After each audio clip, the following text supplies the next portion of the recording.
आज आपण अक्षय तृतीया विशेष विदर्भ स्पेशल कैरीचा आमरस बनवतोय। ह्या आमरसमध्ये असे चिकाच्या कुरड्या किंवा तांदळाचे पापड बुडवून खातात किंवा जेवताना नुसतं तसाही हा आमरस प्यायला छान लागतो। चला तर मग व्हिडिओला सुरुवात करूया। तर इथे मी 2 कच्च्या कैऱ्या घेतल्या आहे। ह्या कैऱ्या आधी पाण्याने स्वच्छ धुवून घ्यायच्या आणि अशा कडक घ्यायच्या। आता ह्या कैऱ्या शिलून घ्यायच्या, याचा वरचा साल काढून घ्यायचा। यामुळे कैऱ्या लवकर वाफवल्या जातात आणि आमरस चवीला छान होतो, कडवट लागत नाही। दोन्ही कैरीच्या वरचे मी साल काढून घेतला। आता ह्या कैऱ्या वाफवून घ्यायच्या आहेत। असा छोटा स्टीलचा कुकर असेल तर त्यामध्येच वाफवून घ्या किंवा कुकरच्या डब्यामध्ये तुम्ही कैऱ्या वाफवायला ठेवू शकता।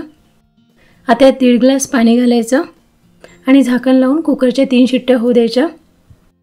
कैऱ्या वाफेपर्यंत आमरससाठी आपण गुळाचं पाणी करून घेऊयात।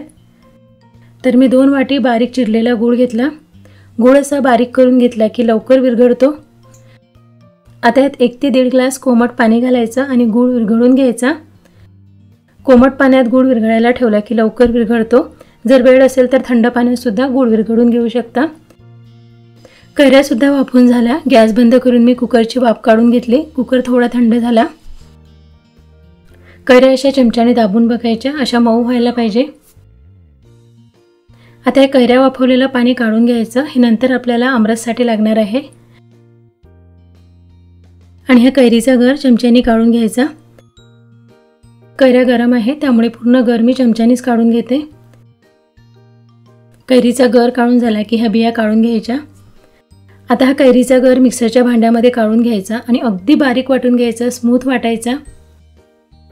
बघा अशा प्रकारे मी कैरीचा गर अगदी बारीक वाटून घेतला, स्मूथ करून घेतला। मिक्सरमधून वाटताना यात मी थोडं पाणी सुद्धा घातलं होतं। आता आपण आमरस बनवून घेऊयात। आमरससाठी अशी मोठी जाडबुडाची कढई किंवा एखादा गंज घ्यायचा। यात आता 1 चमचा तूप घ्यायचं। तूप अगदी थोडंच घाला, अर्धा ते 1 चमचाच घ्या। तूप वितळलं की यात अर्धा चमचा जिरा घ्यायचं। आमरसमध्ये जिऱ्याचा स्मेल छान येतो। जिरं भाजून झालं। आता हे मिक्सरमधून वाटलेलं पूर्ण गर यात घालून घ्यायचं। 2-3 मिनिटं हा कैरीचा गर चमच्याने असा एकसारखा हलवत शिजवून घ्यायचा। यात हे कैऱ्या वाफवलेलं पाणी सुद्धा घालून घ्यायचं। पुन्हा 2 मिनिटं गर चांगला शिजवून घ्यायचा।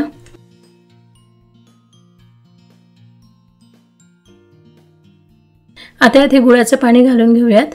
गुळाचं पाणी असं चाळणीने गाळून घ्यायचं, यामुळे गुळामधला जो कचरा असतो तो निघून जातो।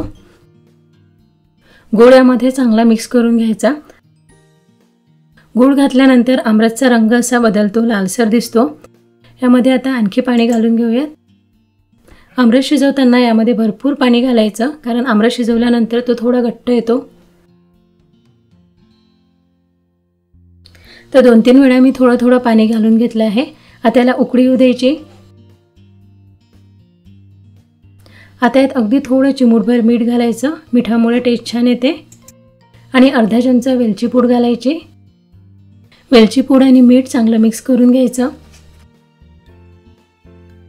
पुन्हा याला उकळी येऊ द्यायची। आमरस खूप वेळ शिजवून घ्यायचा। पुन्हा 4-5 मिनिटं मी आमरस शिजवून घेतला। आता यामध्ये काही ड्रायफ्रुट्स घालायचे। ड्रायफ्रुट्स घालणे ऑप्शनल आहे, पण यामुळे आमरस खूप छान लागतो।